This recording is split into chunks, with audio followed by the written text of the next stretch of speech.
Bueno, pues posiblemente si escogemos una delta que esté entre delta 0 y 0, que sea menor que epsilon entre m, de tal manera que x menos x0 sea menor que delta y x esté en y, entonces forzosamente esta condición se satisface. Nosotros estábamos partiendo de esta serie de supuestos, ¿lo recuerdan? Entonces, en particular, como esto ya se satisface, lo que tendríamos es, por consiguiente, que f de x menos f de x0 sería menor o igual que m por el valor absoluto de x menos x0. Es decir, lo que estoy diciendo con esto es que posiblemente para todo el intervalo que nosotros tenemos o para todo el dominio en donde nosotros queremos calcular la continuidad, puede ser que no podamos acotar a esta función g de x. Es posible, pero posiblemente para una vecindad más pequeña contenida en el dominio en donde nosotros estamos calculando la continuidad, puede ser que en ese caso sí se pueda calcular. Ahora, lo que vamos a tener es también por otra parte, digamos, si x menos x0 es menor que delta y x pertenece a y, entonces forzosamente x menos x0 va a estar por debajo de epsilon sobre m. ¿Por qué? Porque si x menos x0 es menor que delta, fíjense que estoy tomando delta como algo menor que epsilon sobre m. Entonces, es evidente que si x menos x0 es menor que delta y delta es menor que epsilon sobre m, pues x menos x0 es menor que epsilon sobre m. Además, x pertenece al intervalo y. Entonces, ¿qué es lo que estoy diciendo con esto?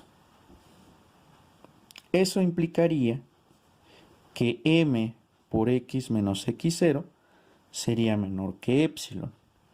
Y en consecuencia, el valor absoluto de f de x menos f de x0 es menor que epsilon. Lo que estoy tratando de justificar con toda esta discusión es cómo es que estamos demostrando que las funciones son continuas. ¿Cuál es el procedimiento a seguir para verificar que una función es continua a partir de la definición? Ahora vamos a ver el siguiente lema.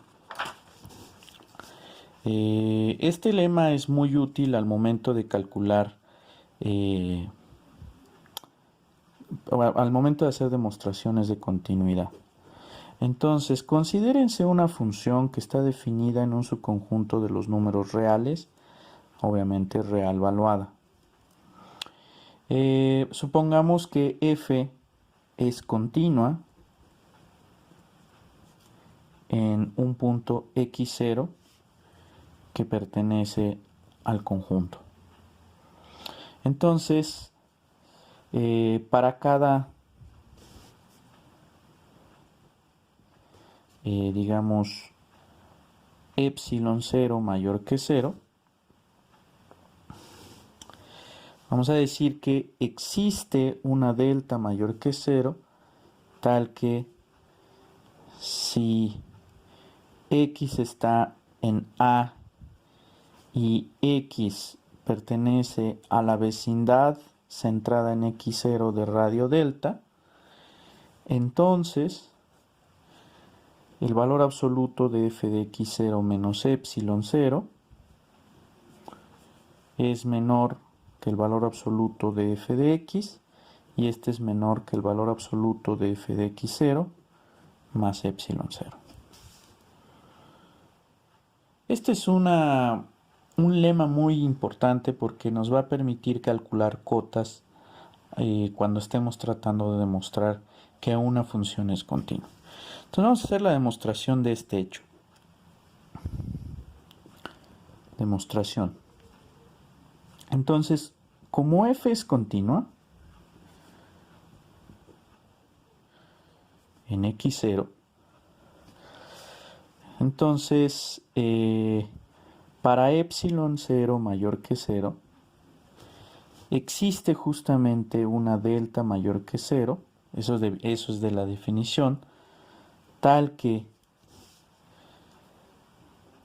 si x pertenece a A y el valor absoluto de x menos x0 es menor que delta, entonces forzosamente el valor absoluto de f de x menos f de x0 es menor que epsilon 0.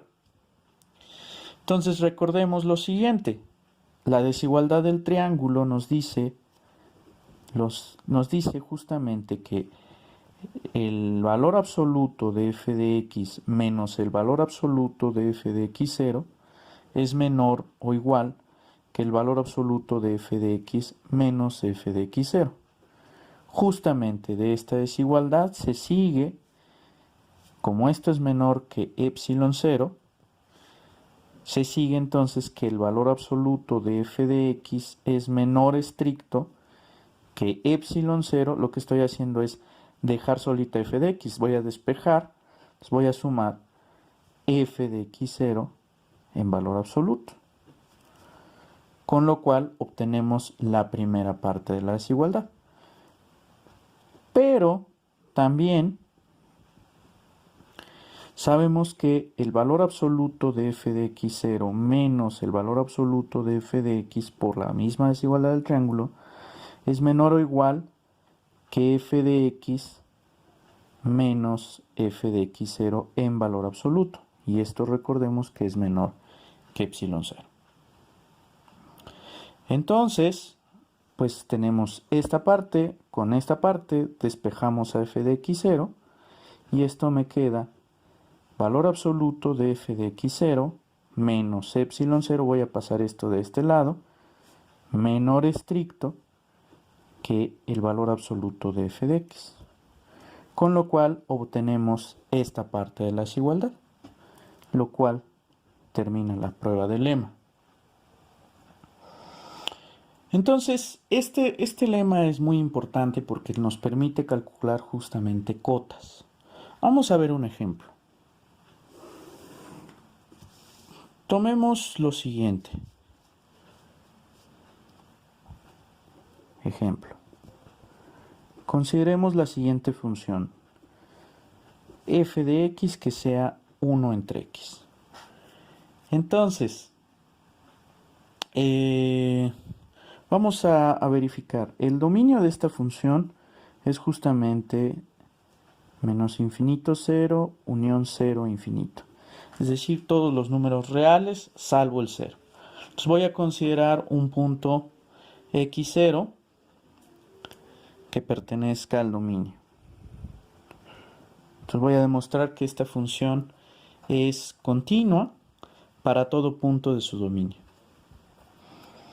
Ok, en particular, bueno, yo lo voy a hacer solamente para un caso, para el caso 0 infinito. Les dejo a ustedes como ejercicio la otra demostración.